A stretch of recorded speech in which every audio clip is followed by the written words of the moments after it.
Thank you.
Zoom to room.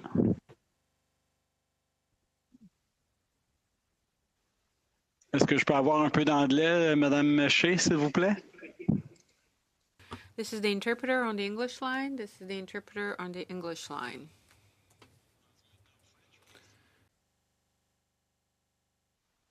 C'est bon, merci.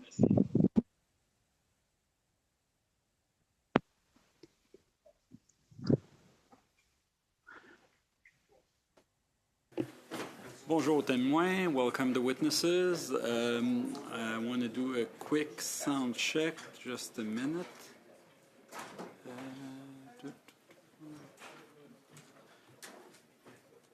Okay, can I have both of you turn on your camera? Allumez vos caméras, s'il vous plaît. Bonjour. Monsieur Donner, we'll start with you. You have a table mic, if I'm not mistaken? I do, yes. Okay. I'll ask you to speak, or maybe say the 2 or 3 first statement of your opening remarks, and we'll see how it goes.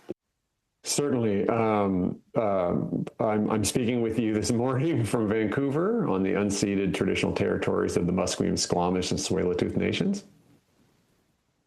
How's that? Just waiting for an answer from the interpreters.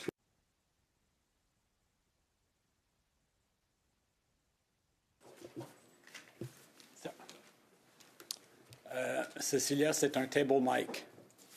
Okay, so does that sound okay?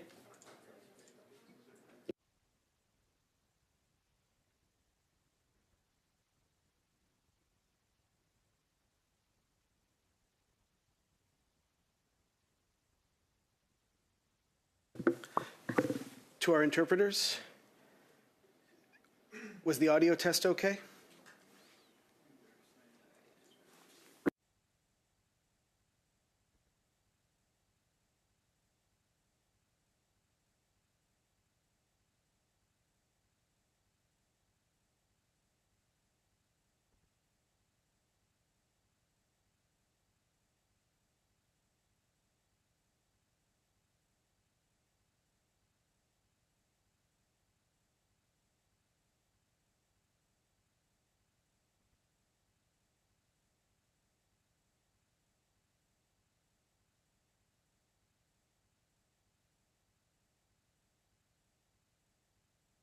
In the meantime, I'll ask Monsieur Musso. We'll see comment votre son est. Bonjour. Donc, l'Institut de l'énergie trottier publie aux 3 ans ses perspectives énergétiques canadiennes. Celles-ci présentent, entre autres, des modélisations technico-économiques qui évaluent l'impact des mesures en place dans un scénario The sound is fine. de transformation nécessaire pour atteindre les objectifs climatiques du Canada. Est-ce que ça va? Parfait, votre son est bon. Merci beaucoup. Merci. For Mr. Donor, give me a few seconds.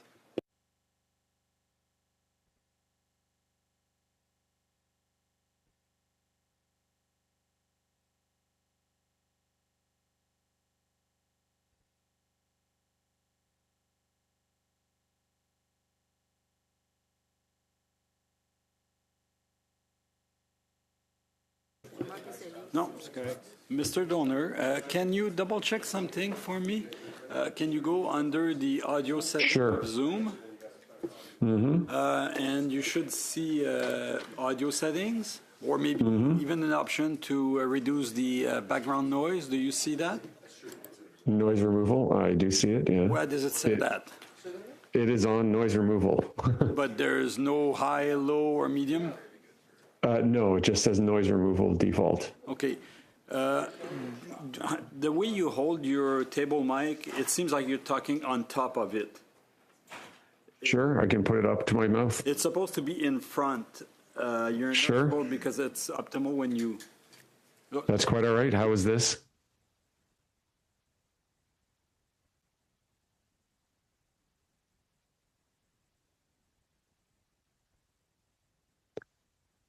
Okay, sorry. Yeah, with a table mic like that, you're supposed to talk on the side of the mic. So I don't know if that makes a difference. If you back up a bit. Sure.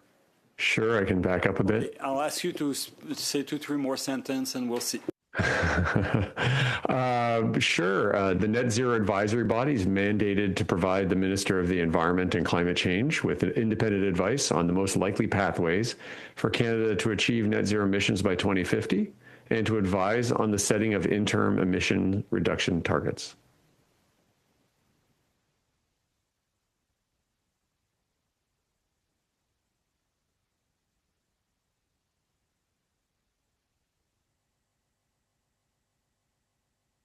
Apparently, you might be a bit too close to the mic. Can you just push it in front of you?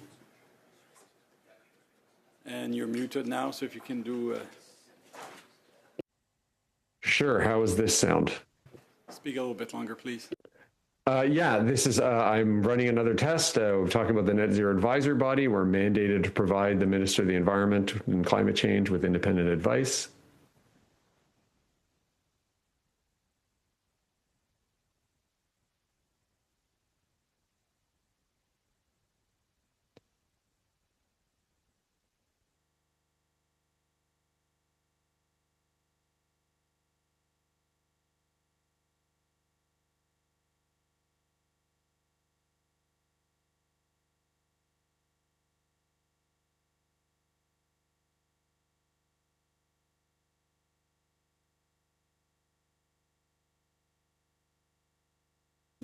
Professor Donner, this is Len Yes. Aune, clerk of the committee. The Bonjour. sound is suboptimal at our end, but we're going to proceed. If our interpreters have continued technical difficulty with the audio, then we might interrupt during the course of testimony, but we're going to proceed and do our best. Okay, sure. And I'm happy to adjust. It's a very adjustable system. So. Great. Thank you so much, sir. Okay.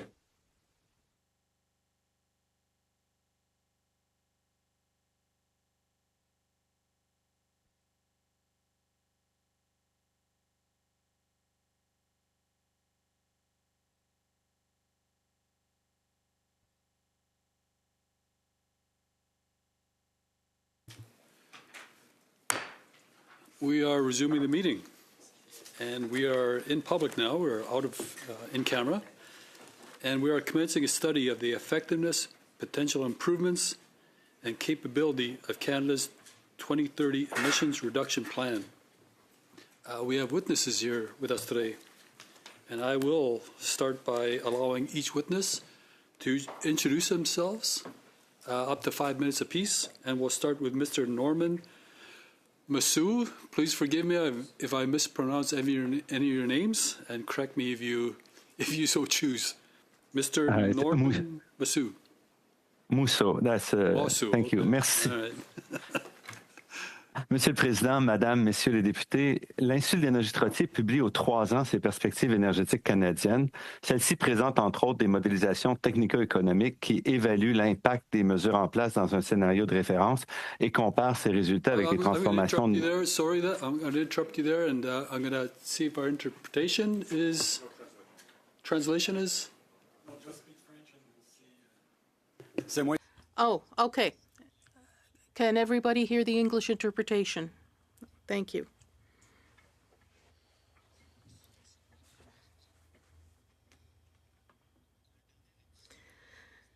The latest edition is unequivocal.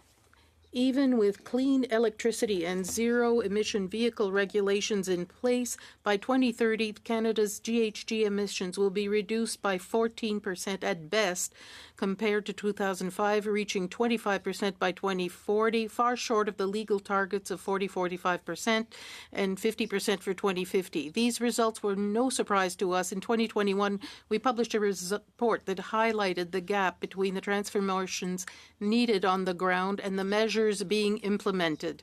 There are several reasons for this. With the exception of regulations on fugitive emissions and the 2 other already mentioned, these measures deployed are neither transformative nor structural. Opposition that significantly slows down the development of appropriate measures, rooted in a denial of the need to succeed in the transition of energy. Provinces are taking a wait-and-see approach and have implemented almost no structural measures except for regulations on electric vehicles and the decarbonization of buildings. An industrial carbon market does not allow for real reductions. In our North American bubble, Canada's failure seems insignificant. This is not true. While Canada is standing still, our competitors are transforming themselves, achieving and exceeding their ambitious goals, and using energy transition to modernize their economies, develop new, more efficient technologies, and deploy high value-added products. These efforts, led by China, the EC, and a few other countries, are based on massive electrification that promotes cutting-edge technologies in transportation, heating, and industry, technologies that can more easily integrate sophisticated control approaches driven by AI. Between 2005 and today, the share of electricity in China's final energy consumption has risen from 15 to over 30%. During the same period, the share of electricity in the Canadian economy has remained constant at around 23%. In other words, while China is rapidly adopting increasingly efficient technologies, Canada continues to pretend that nothing is changing and relies on yesterday's ways of doing things. However, the transformations related to electricity are accelerating, building on recent successes that are ignored and overlooked in Canada. As a result, Canada is losing ground on a daily basis, failing to develop the intellectual property associated with the most modern technologies, failing to build expertise in this field, and seeing its industry lose competitiveness. This is forcing it to erect insurmountable barriers to prevent the best products, such as Chinese EVs, from destroying the Canadian industry that is slow to modernize. Given Canada's obvious inability to meet its GHG emission targets, a change is necessary, as we explain. First, a climate policy must be viewed as an industrial and economic policy rather than an environmental policy. We must stop counting tons of GHGs and instead focus on profound transformations in various sectors. This includes the electrification of passenger transport and a large part of freight transport, the massive deployment of heat pumps, and large-scale deployment of CO2 capture and sequestration solutions. These transformations must be supported by a major and rapid increase in the production of clean electricity, but also by a vision that integrates these transformations with other major technological disruptions of the day, such as automation and AI. To do this, we need to identify the technologies where Canada can still carve out a place for itself, welcoming others without hesitation. Such an approach requires proactive, guiding action on the part of governments. Canada's future prosperity is not guaranteed. It can choose to sink into insignificance by continuing to defend outdated approaches, or it can integrate itself into global economic transformations. Thank you. Thank you. Thank you very much. And now, representing Climate Action Network Canada, we have Ms. Caroline Brulette. Is that correct? Oui, that's correct. Thank you. Monsieur le Président, Monsieur, Madame les députés. Mr. Chairman, ladies and gentlemen, MPs, thank you for having us. French and English, just a note to translators. So I lead Climate Action Network Canada, which is a coalition of over 180 organizations, not only in the environmental sector, but bringing together private and public sector unions, First Nations, from coast to coast to coast. And today I want to talk about competitiveness. In 2025, competitiveness means ensuring that Canadian workers, industries, and citizens are fully equipped and well-positioned to thrive in global markets that are shifting to, as Normand was saying, the technologies of the future. Canada being competitiveness does not mean that we should move back on our existing climate commitments, including our 2030 targets and 2035 ones as well. The United States may have capitulated to the interests of oil and gas lobbyists and executives.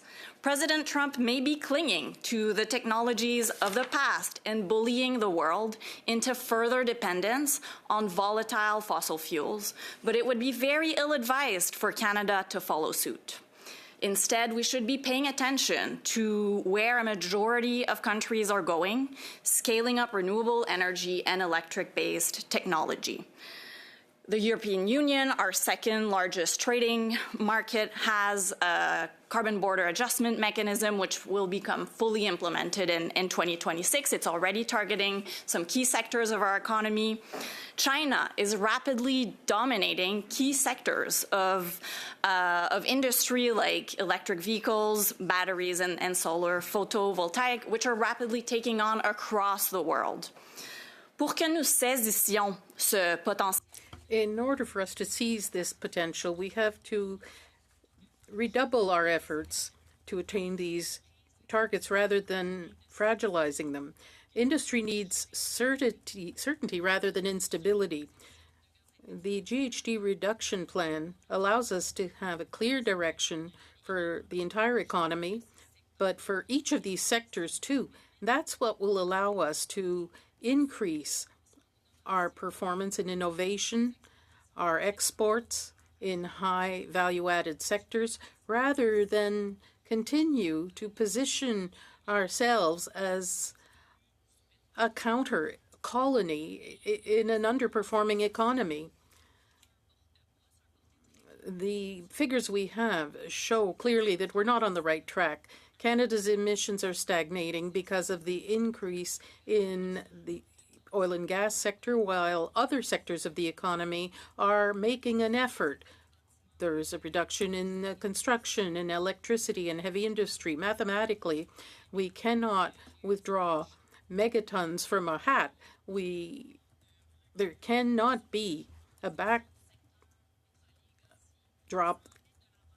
without having some kind of alternative to oil and gas that allows us to catch up with the fact that this sector is imposing that on all Canadians and the world. Since we are far from achieving our targets, according to the latest models, if the tendency continues, we'll reduce up to 20-25% of GHGs by 2030, whereas the law says that it should be 45%.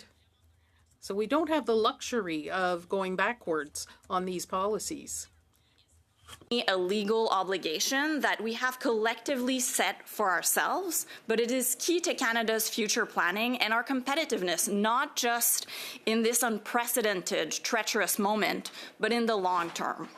With high geopolitical turbulence and economic uncertainty, Climate Action Network Canada hopes that MPs across the aisle in this committee and beyond, but also policymakers across jurisdictions, will help guard against the risk of Canada being left behind in rapidly changing global markets, and also seize the opportunity before us to transform our economy for the better in a way that benefits citizens, workers, industries, and the planet. Thank you so much. Thank you. And now, by video conference, we have Professor Simon Donner. Professor, the floor is yours. Thank you. My name's Simon Donner. I'm a professor at the University of British Columbia and a climate scientist. I'm also co-chair of Canada's Net Zero Advisory Body. I join you here today from Vancouver, which is situated on the unceded traditional territories of the Musqueam, the Squamish, and the Tsleil-Waututh nations. Now, the Net Zero Advisory Body is mandated to provide the Minister of the Environment and Climate Change with independent advice on the most likely pathways for Canada to achieve net zero emissions by 2050, and also to advise on the setting of interim emissions reductions targets. I'll say there is some irony to joining you on this day of all days on the calendar to discuss the 2030 emissions reduction plan. Today is Yom Kippur, or the Day of Atonement for the Jewish people. And so it's a day when we are at least supposed to fast in order to reflect, to repent for our sins, and to take the lessons forward into the new year. The 2030 emissions reduction plan, it's the most comprehensive climate policy package in Canada's history. However, the plan is also not sufficient to meet the 2030 emissions reduction target, and several of its key components have now been canceled or at risk. In 2021, our body provided sectoral advice for the plan, and that advice appears in the appendix of the plan itself. Last year, upon request of the minister, we also provided advice on how to close the gap between the plan and Canada's 2030 target. We've also recently conducted follow-up research on ways to work with the provinces to unlock investments and reduce emissions. And in my reading of all of our work, 3 really relevant findings emerge. The first is that the initial ERP, the Emissions Reduction Plan, was not sufficient to reach the 2030 target. The government's own modeling indicated that the plan could at best achieve a 36% reduction by the year 2030. But that analysis presumes every element of the plan is fully implemented and works precisely as intended. And so that result was only ever best interpreted as a theoretical limit of the possible emissions reductions, not a likely outcome of the plan. So the second main finding is that the implementation of the plan has been insufficient, and that's leaving Canada even further off the path to the 2030 target. And as I mentioned, in 2024, we wrote a report, it's called Closing the Gap, with advice to the minister, in which we advised taking a series of actions in order to achieve those modeled emissions reductions. And these actions included implementing measures which were announced but not finalized. Those are things like the clean electricity regulations. It included strengthening the industrial pricing system, which was not performing as intended. And it includes securing additional emissions reductions from the oil and gas sector, which is responsible for around 30% of Canada's emissions. And we then recommended a small set of additional actions that could close the gap from the modeled emissions reductions and the actual 2030 target. And those included strengthening the oil and gas methane regulations and promoting low emission modes of transportation. But the government has not yet, as of yet, adopted any of this advice. Instead, some of the measures in the emissions reduction plan, like the consumer carbon price, were canceled. The status of others, like the electric vehicle availability standard and the oil and gas sector measures, are uncertain. And so our third finding is that, and this from our more recent research, is it's very clear that good climate policy is also good economic policy. Clean growth investment in Canada is basically being held back because of climate policy uncertainty and regulatory overlap. Removing and weakening climate policies without a plan, negotiated with the provinces to strengthen other measures, will only further undermine clean growth by raising investor uncertainty. Our latest research, which was conducted with the Canadian Climate Institute, reiterates immediate steps that the government could take to unlock investment and get climate policy back on track. These include, as mentioned, strengthening the industrial pricing system and the carbon market systems. It includes developing more accountable and transparent implementation deals with the provinces. And it includes grabbing the low-hanging fruit, things like the methane regulations and heat pump incentives for low-income households. And most of all, this research, this latest research, is a reminder that climate policy is not a luxury good that you cast aside during times of stress. Climate policy is an investment in our long-term resilience, security, and economic strength. The question Canada faces right now is not whether to protect the environment or to protect the economy. It is whether we have the wisdom to make the upfront investments in policy and infrastructure today that will help build the low-carbon industries of tomorrow and help deliver long-term prosperity. Thank you. Thank you very much to all of our witnesses. Number one, for being here. I apologize for us being late, but also thank you for being very concise in your remarks. You actually came under the 5-minute mark. And so now we will open up for comments, and we'll start with the Conservative Party. Mr. Leslie, for 6 minutes. Thank you, Mr. Chair. I'd like to start with Mr. Donner. You mentioned close to a quote I'll make here is good climate policy is good economic policy during your opening statement. Now, given the results that we've seen after the last 10 years of stagnant, non-existent growth, cost of living crisis, food bank use through the roof, and simultaneously environmental policy that has led to reaching nowhere near our targets as set out by your advisory board, is it fair to say we've had both bad economic and bad environmental policy then? I think the point we're trying to make here is that this is really about a choice about whether we're investing just for today or we're planning for tomorrow.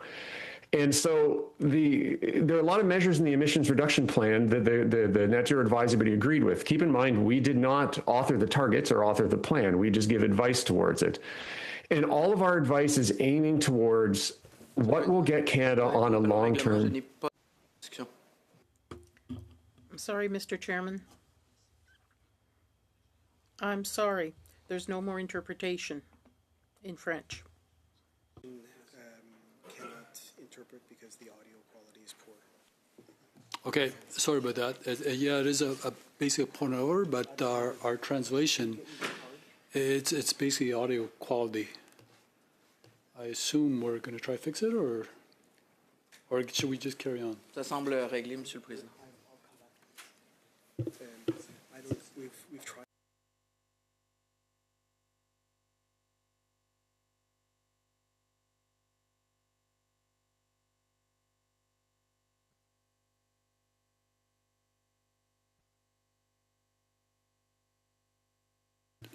To our witnesses, we do have technology here that's not currently working in terms of translation, and we can't figure it out.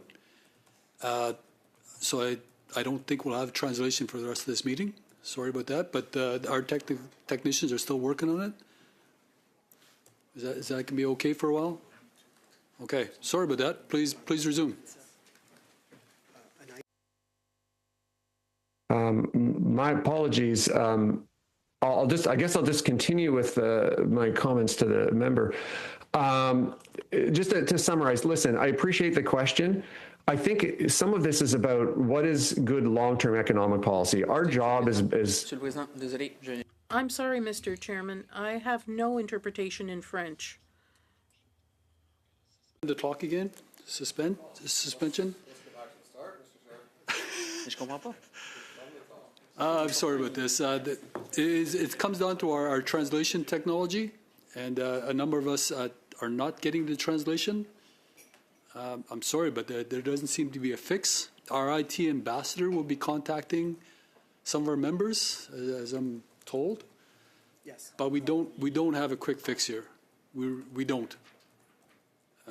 So it's really. I'll take some extra time back, Mr. Chair. I don't know how much we went back down now. For continuity's sake, yeah, we've been very disjointed in this first round of questioning. So I propose that we carry on, and we'll start the clock again and start with your initial question. Sure. Frankly, I'll go to the room here. I'll redirect. So you said something similar during your testimony, that climate policy is certainly related to economic policy. I won't regurgitate the entirety of the question, but we've seen terrible results in economic policy, stagnant growth, and we've seen lackluster and failing results, as according to your testimony here. So have we seen both bad economic and environmental policy? listen.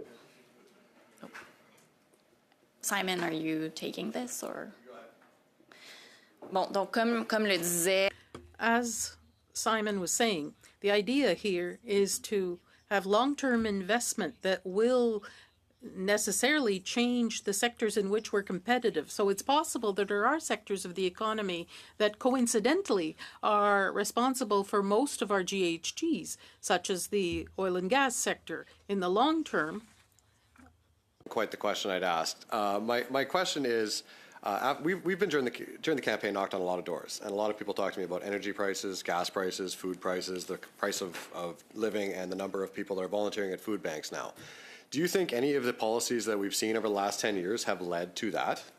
And do you think that were they able to be done better to actually achieve any environmental outcomes? And I'll add to that, now that you've seen the new government unload some new policies, could you comment on those and what they are going to do to our economic and environmental policy?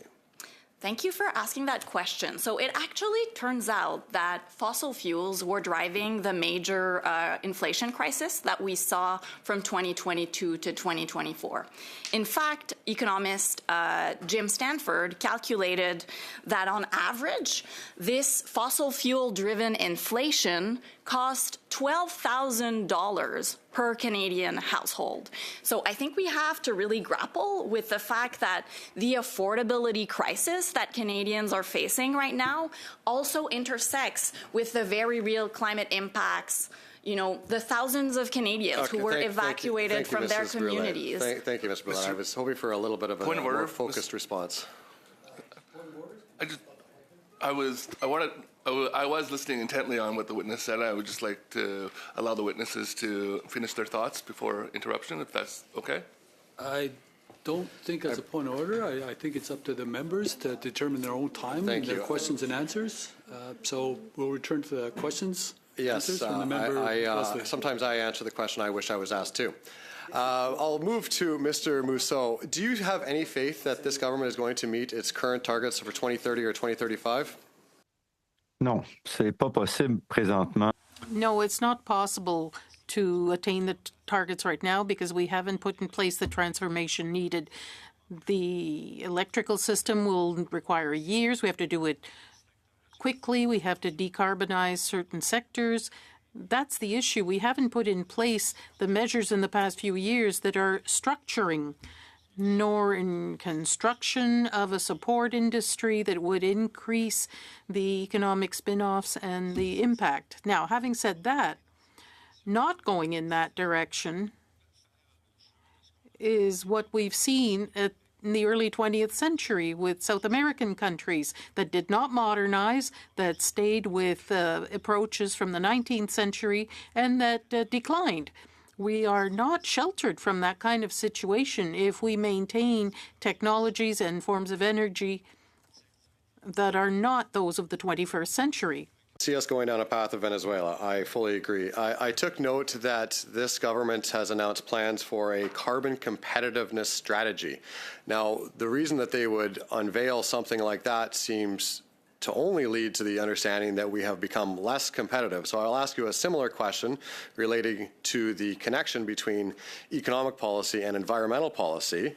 While you say that the environmental policies of the last 10 years have failed, which I agree with you, have they also led to terrible economic outcomes for Canadians across this country? And in turn, we need a competitiveness strategy to try to get back on track. Oui. Pourquoi? Parce qu'on n'a pas modernisé. Yes, why? Because we didn't modernize. The cars we're going to produce in Canada are not interesting for the rest of the world. We don't have the technology to export. So the fact that we're not electrifying, we're not changing our heating systems means that we're less competitive. So I agree with you on that. What are your general thoughts on this government's current announcements regarding the removal of the consumer carbon tax and the impact it may have on the achievement of our intended reduction targets, as well as the floating of the idea of the emissions cap being removed or altered? Pour la taxe carbone, With regard to the carbon tax, that's not a disaster in the sense that we can compensate for the absence of such a tax with other measures that will reduce the cost of clean energy. If, for instance, we allowed Chinese vehicles in, or we built Chinese vehicles here in Canada, we could have lower prices and we'd be in the same context to see things progress. So there are many technologies. We could develop strategies. China has been mentioned a lot here. There seems to be a lot of admiration for the work that China is doing to allegedly lower emissions. Are there any other reasons that China might be trying to get off Western oil and gas that are not related to the climate, given that they are building on average 2 coal-powered plants a week still? en fait, ils sont quand même en train de réduire. They are reducing their emissions, and above all, they're controlling intellectual property on clean technology. When we're watching the train go by, they're there. They're developing technology. In a few years, we see it with EVs. We cannot produce EVs of the same quality as the Chinese ones. That's a problem. A few years ago, they... Difference. How En fait, the aller voir les investments that this usines government là-bas. has made helps enhance our EV market here in Canada then? Les usines là-bas n'utilisent pas des travailleurs. The plants over there don't use workers. These are highly robotized plants that we can't seem to build in Canada. So there are true issues of competitiveness, and that transformation is also done by integrating AI and communications technology. So essentially, it's the creation of tomorrow's economy that we're letting to a country that used to have to copy everything we did in order to develop. Okay, I'll intervene here. Thank you for that line of questioning. And Mr. Leslie, I did give you extra time given all the interruptions regarding our translation. And we will now go to the Liberal Party, and we will start with Mr. Wade Grant. Thank you, Mr. Chair, and thank you three for being here today and providing a testimony. I'll start with Mr. Donner, and thank you for acknowledging the territory where I come from, the Musqueam Nation, where my son and my daughter are currently, and this is, for me, a very important topic for them, both my son going into university next year and entering the workforce very soon, but also for them and their future. And I was just wondering, are you able to expand on why industrial carbon pricing is essential if Canada is to both protect the environment and move forward as an energy superpower? Thank you for the comments. And the industrial carbon pricing system, I mean, basically, Monsieur le Président, désolé, je m'en rappelle au règlement. we're just going to check on the audio. OK, super. Ça semble fonctionner. Merci. Let's do a test. Please continue, and let's see if our Okay, translation. I will continue. You know, we've been doing research together with the Canadian Climate Institute, and one of the things that becomes clear is that the industrial pricing system could be the workhorse of Canada's climate policy in terms of delivering the most substantial emissions reductions.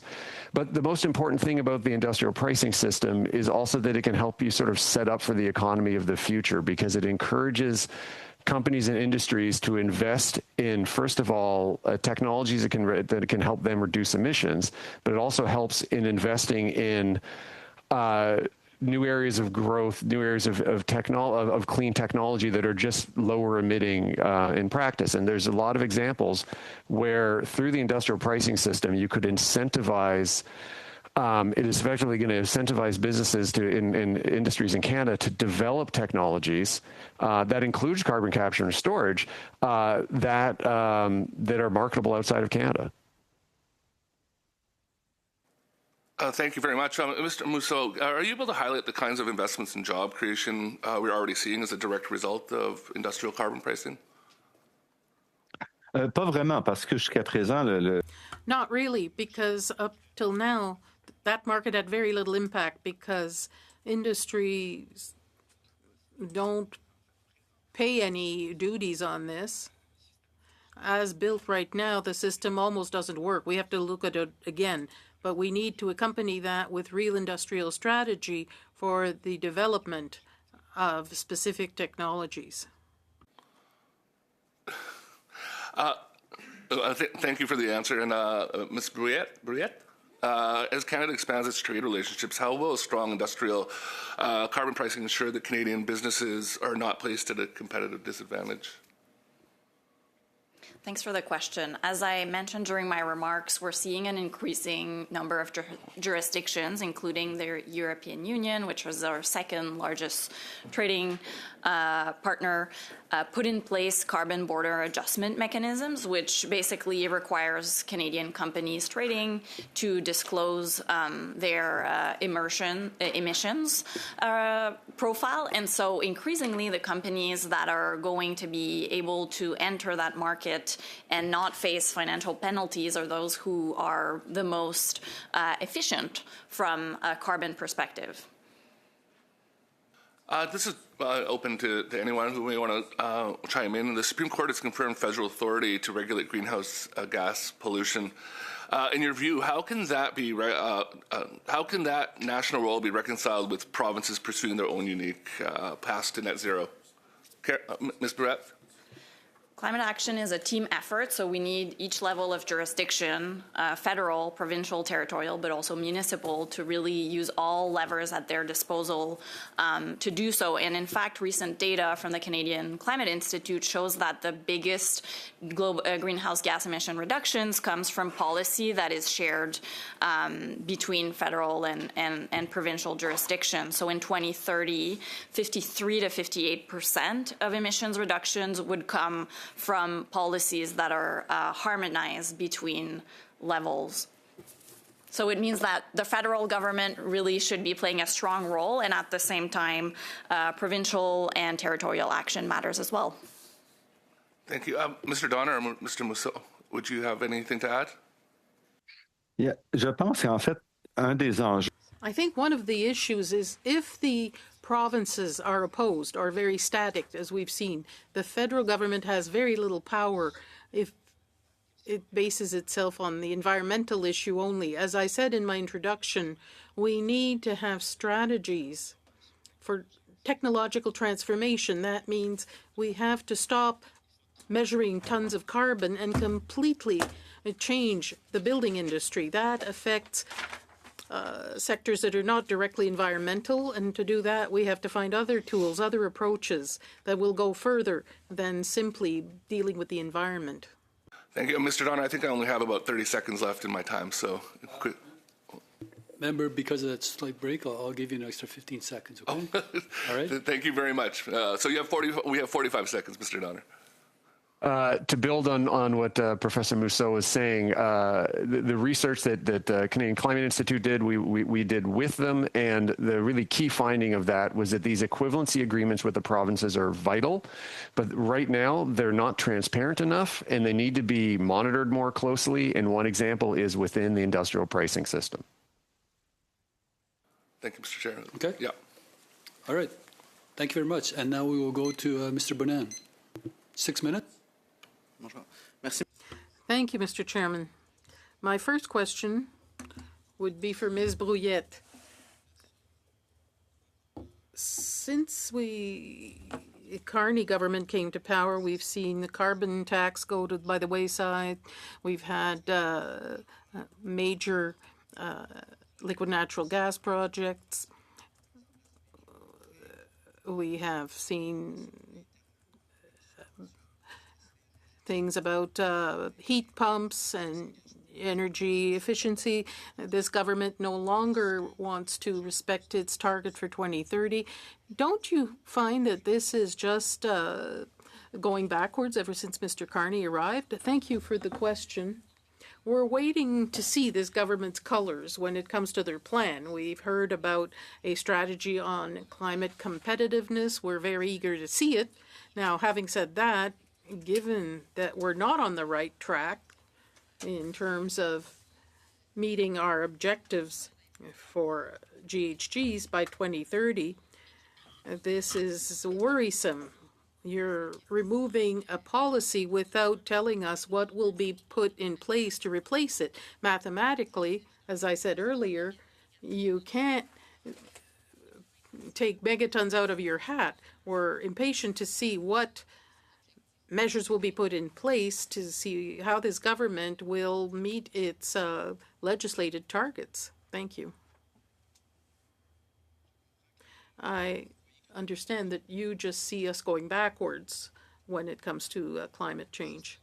To date, we've seen them go backwards, and we're waiting to see what will be in this competitiveness strategy. My question is an open one to everyone now, for all three witnesses. There's legislation on carbon neutrality in Canada. There's a target for 2026, minus 20% compared to 2005. Apparently, whatever I've heard from you, the government will not be able to meet that target. Can you explain what this legislation's all about if we don't have any guarantee that the government will meet that? Is there anywhere in the world that has better laws that would help this government? Perhaps I could intervene here. There are countries that are going forward. They have very strict targets, and they meet those targets. They even surpass them. In Europe, we're looking at the UK, Germany. So it's not impossible to achieve them. The issue is, to do that, you have to have structural transformation. You can't play on the margins.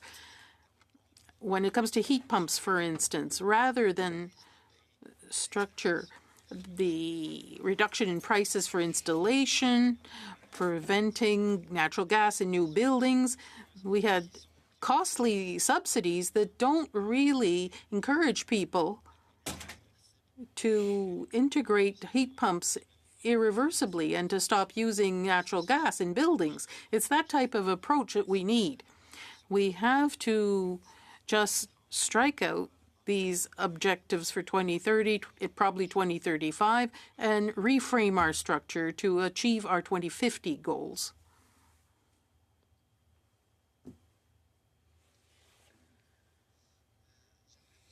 I'd like to hear your views, perhaps any of you. If you had two priority measures to reduce GHGs in this country, what would they be? Once again, from a mathematical standpoint, there has been movement backward that erodes our capacity for 2030 and maybe even 2030.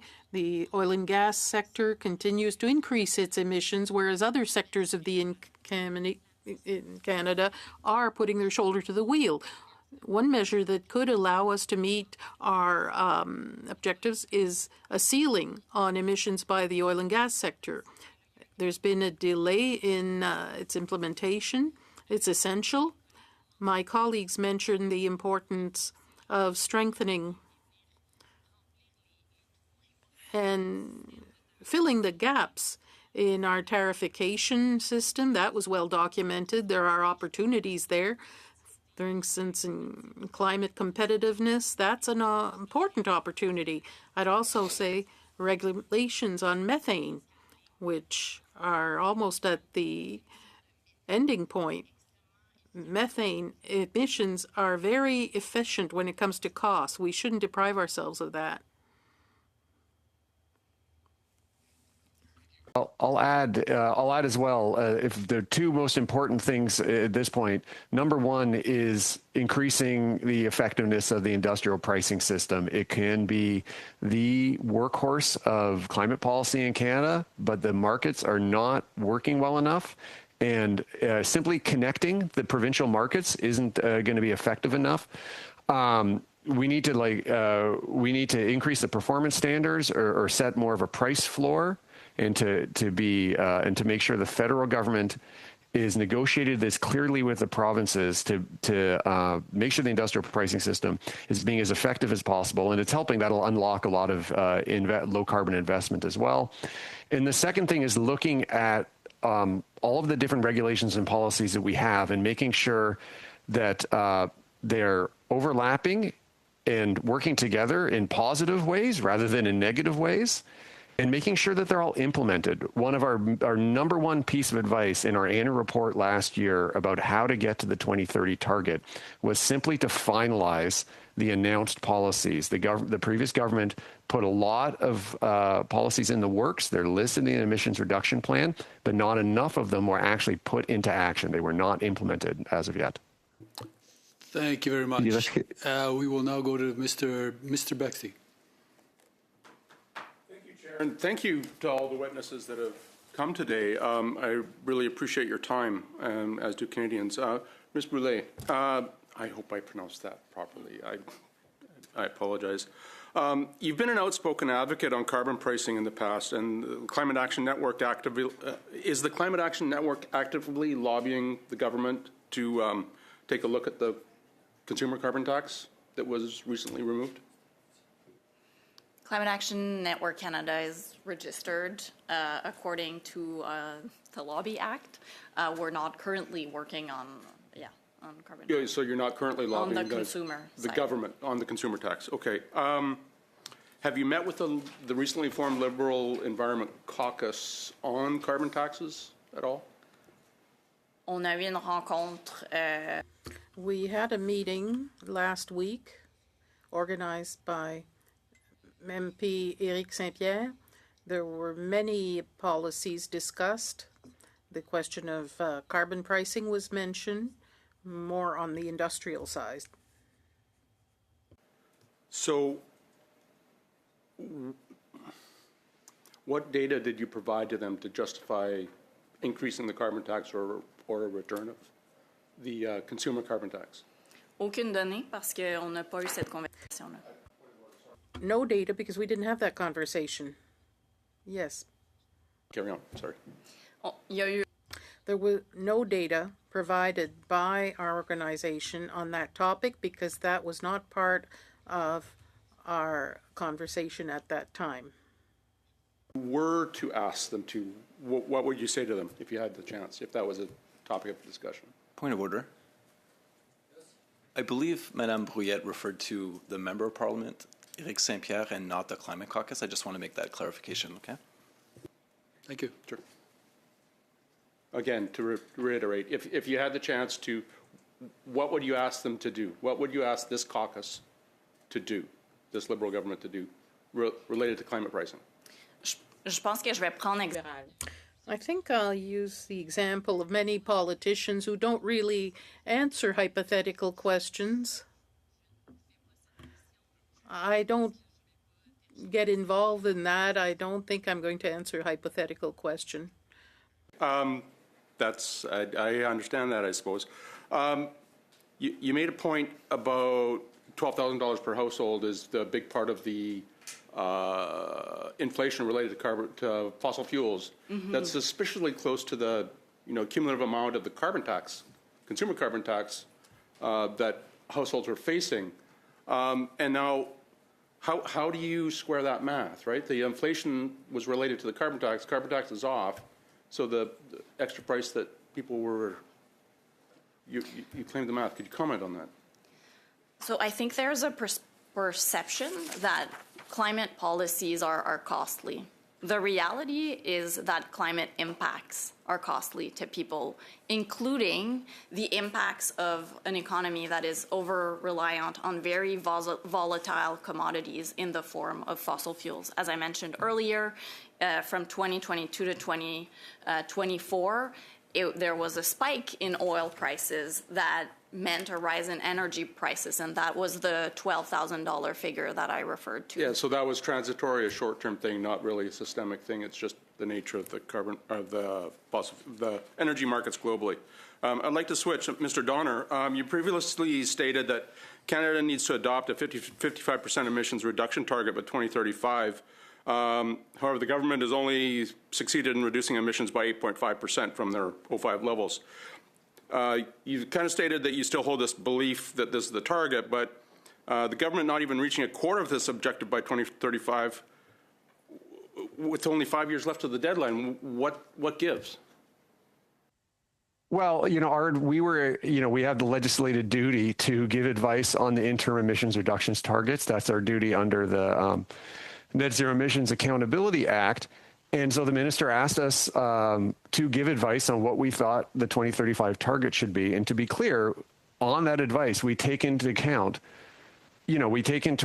Canada's domestic situation, but Canada's also role in international obligations. And so that target that we advised on was based on what would be necessary, we think. Sorry, the nature of the question was, maybe I wasn't clear, is that do you still hold that the belief that this is achievable, and how? I think that's the wrong way to ask the question, to be honest. The question is, what is an appropriate target that will keep us on path to net zero by 2050 that's consistent with other countries? The target's fine, irrespective of the target. Is it achievable, and how? Is it achievable, and how? Well, for one, we need to dramatically change course right now, because we need to finish implementing the things that are in the emissions reduction plan, and then move on to additional measures beyond that. And that's all contained in our advice from last year. So that's a yes. Okay. I'll intervene here. I forgot to mention in the second round that the rounds of questioning are 5 minutes and not 6 minutes. I did allow it to go over time there a bit to try to get the answer out. But now we will go to Mr. Fanjoy. Thank you, Chair, and thank you to the witnesses for joining us today. Madame Brouillette, earlier in your testimony, you talked about while we may be challenged meeting our targets, it's unevenly distributed across the economy. Some parts of the economy are making good progress. Others are lagging, and you also talked about inflationary the inflationary effects. And I'd like to give you an opportunity to finish what you were saying, but we're cut off. Thank you. I think in this moment, the crises that we're facing, whether it's the commercial trade war led by President Trump, whether it's the increasingly devastating and frequent impacts of climate change, including the heartbreaking summer we just had with thousands of Canadians being displaced, folks in cities choking because of smoke, as well as the affordability crisis that I think we're all feeling. These are intersecting, and the inflation we're seeing, as was mentioned earlier, is systemic. It is part of a very volatile fossil fuel anchored energy system. And one of the opportunities we have in terms of transforming our economy as we seek to reduce our dependence away from exports to the United States, a large share of which are oil and gas, is to invest in sectors that are less sensitive to volatility.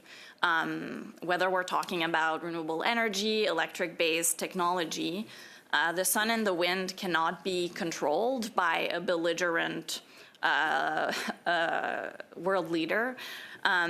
They also are much more affordable, and technologies, as were mentioned, like heat pumps, energy efficiency, better insulation, electric-based vehicles, e-bikes, etc. These are also less costly and can help us in the face of a cost of living crisis.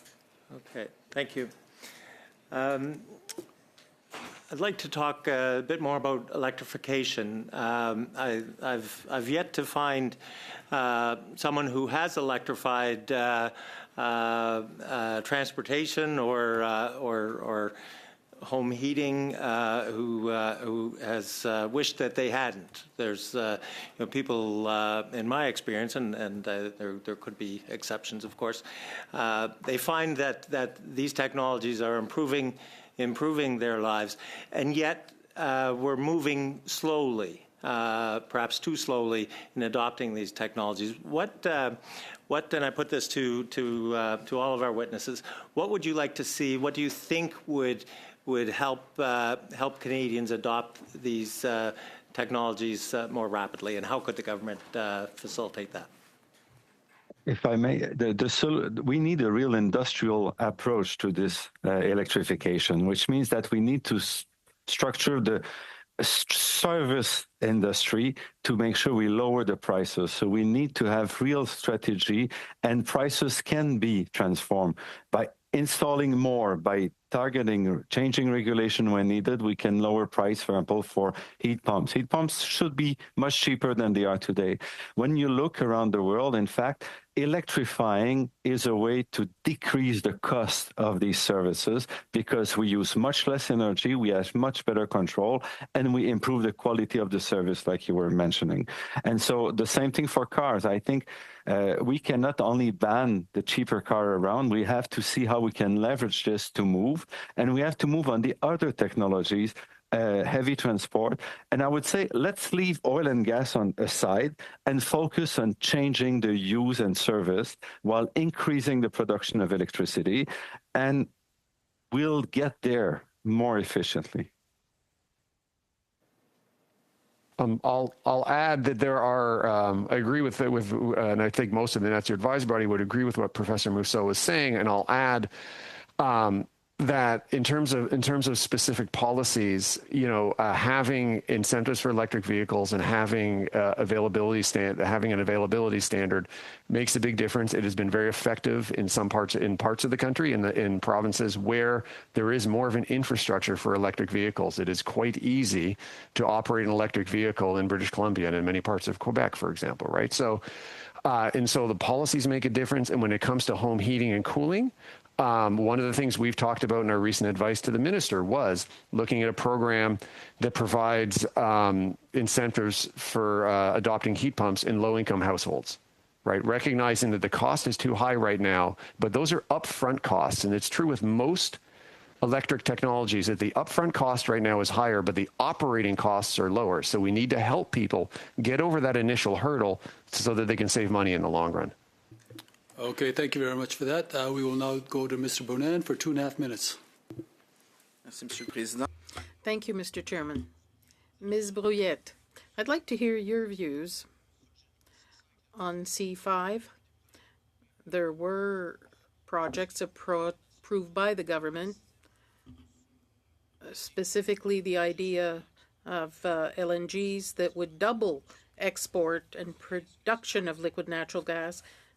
In your opinion, is that a good project when it comes to climate competitiveness? Sequestration and capture of carbon, the Pathways Plus project, financed by the government, to the tune of millions of dollars a year. In your opinion, do these projects match up with what our priorities should be and our international commitments? There are things that we have to build to transform our economy in the way we have been discussing it. We want to build the right things in the right way. So unfortunately, C5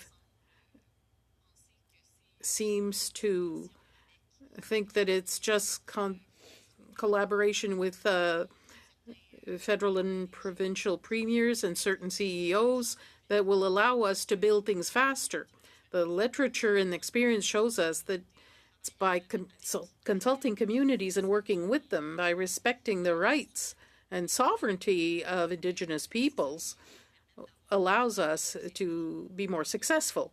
So one opportunity we have with Bill C5 to improve things is to better define the issue of national interest. There's a provision in the bill that allows us to do that. It's essential that aligning this with our climate targets be part of it.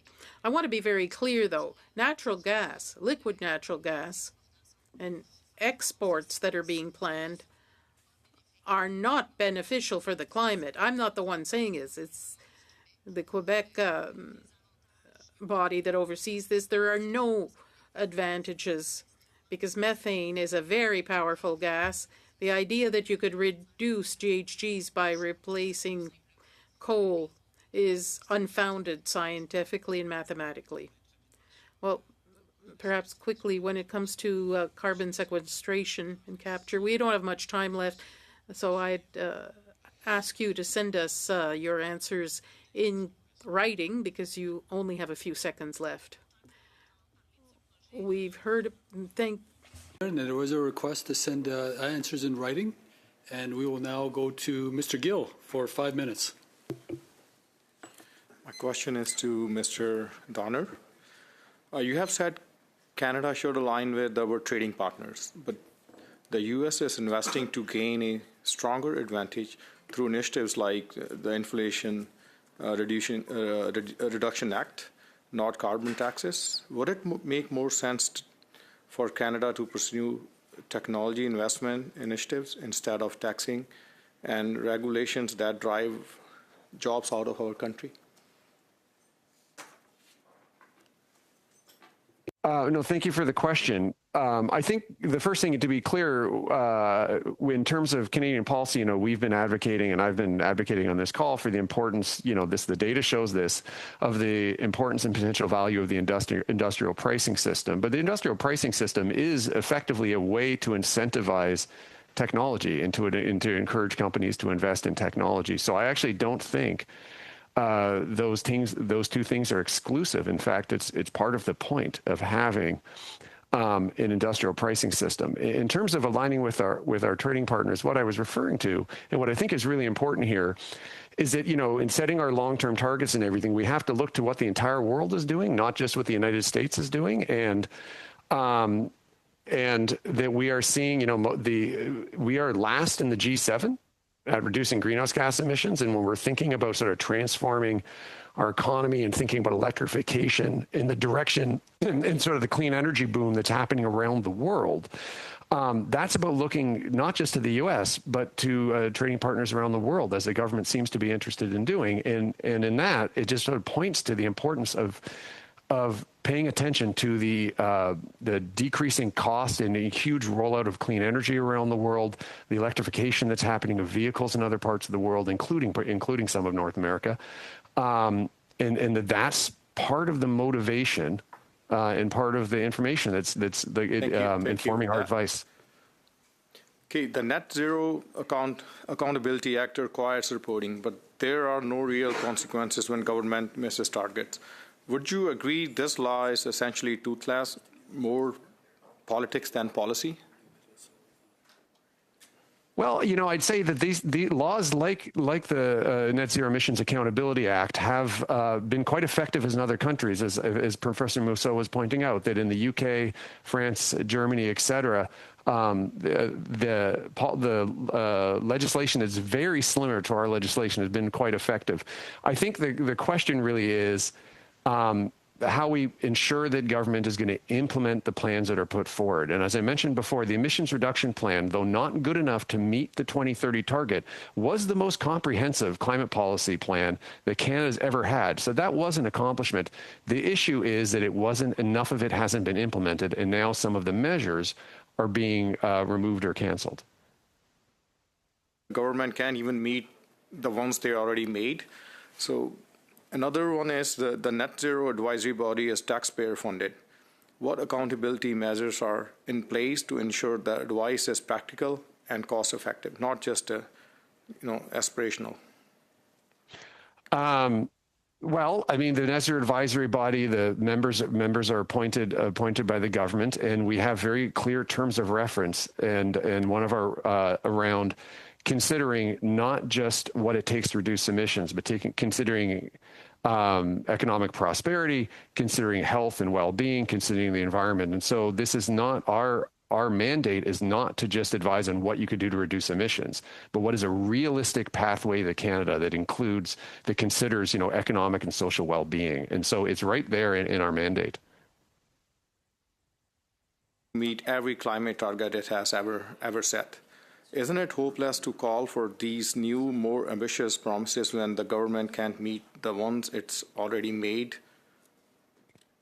Listen, I'll tell you, just as an individual, I find that frustrating as well, and I understand why the members would ask those questions. But these emissions targets, they're not just about reducing emissions. They're about trying to prepare Canada for the future. So it's about trying to reduce the impacts of climate change and trying to make sure we're ready for a world where for the future in which the rest of the world is trying to decarbonize.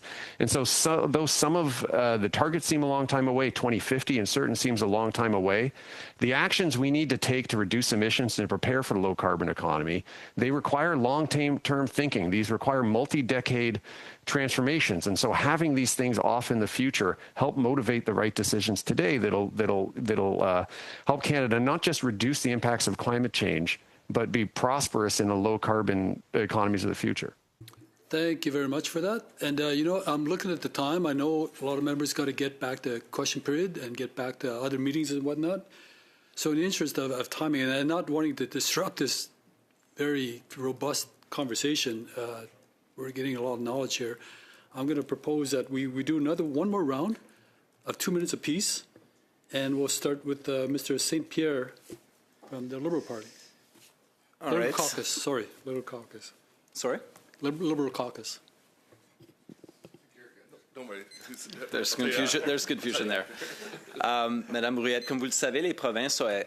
Ms. Brouillette, as you know, the provinces have a lot of legislative and regulatory tools to reduce GHGs. For example, Quebec has an objective for 2030, 37.5% reduction. Is Quebec meeting these objectives? And if so, what impact does that have on the federal target? Thank you for the question. Unfortunately, there has been a setback in many jurisdictions, including in Quebec, which is not on the right track to meet its objective for 2030, which is very worrisome because Quebec, let me use an anglicism here, it was a first mover on the national scale. It had an industrial strategy based on hydroelectricity. And in Canada, since environment and energy is a matter of shared jurisdiction, it's a team effort. Both the provinces and the federal government have to do their share. Thank you. Time got cut to 2 minutes. Mr. Donner, the federal government has existing methane regulations, for example, requiring equivalency agreements. How important is provincial action and provincial implementation towards meeting the federal climate objectives?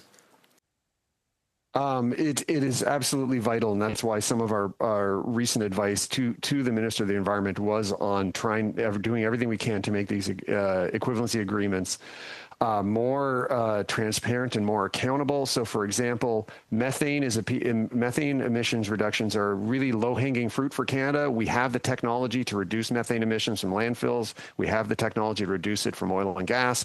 We could meet the targets if we could meet these targets that the government has created but have not been finalized and implemented. And the good thing about it is the technologies required to do that are technologies that Canadian companies could be marketing, exporting overseas. To make this happen, though, because the provinces end up doing some of the implementation and monitoring, we need a solid agreement with the provinces. And without those agreements, we're not just missing out on emissions reductions, we're just missing out on economic opportunities. Thank you for that. Mr. Bonin, 2 minutes. Merci, Monsieur le Président. Thank you, Mr. Chairman. Madame Brouillette, I believe you were the one who talked about the carbon adjustment at the border. Europe has a similar system. Do you think it would be a good idea to have that in Canada? Prime Minister Carney in his election platform said that he'd go ahead with this policy. If that's the case, there are mechanisms that have to be thought out when it comes to the impact of such a mechanism on southern countries who are heavily penalized by the European adjustment. So, therefore, you have some hesitation about this, but it's something that should be evaluated. It seems that the government will go forward with this. I could give you our thoughts about this on how the policy was designed. That would be appreciated. Very quickly, Canada made its contribution for 2035. The Carney government went backwards on many measures since this was tabled and since it came to power. In your opinion, should Canadians review this, given the Paris Agreement? At COP30, it's supposed to present a new contribution. Do you think that the government is no longer opposed? The contributions for 2030 and 2035, from a scientific standpoint and fairness standpoint, what is Canada's fair share to reduce warming to 1.5 degrees? We evaluated what it was. Canada's contributions are too low. There are countries, we're at New York at the UN last week, that tabled their future contributions. There's no doubt that the 2035 target is very weak and adds more uncertainty. That means that many are wondering whether Canada is still committed. Thank you to our members. Thank you for your indulgence for letting me carry on the conversation over our time limit. And thank you for your knowledge from the witnesses. I understand how quickly you have to come up with those answers. Sometimes it's spur of the moment, but I really appreciate your knowledge and your expertise. And with that, I'm going to ask the members if we can agree to adjourn this meeting. All those in favor? This meeting is adjourned. Thank you very much. Merci.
you.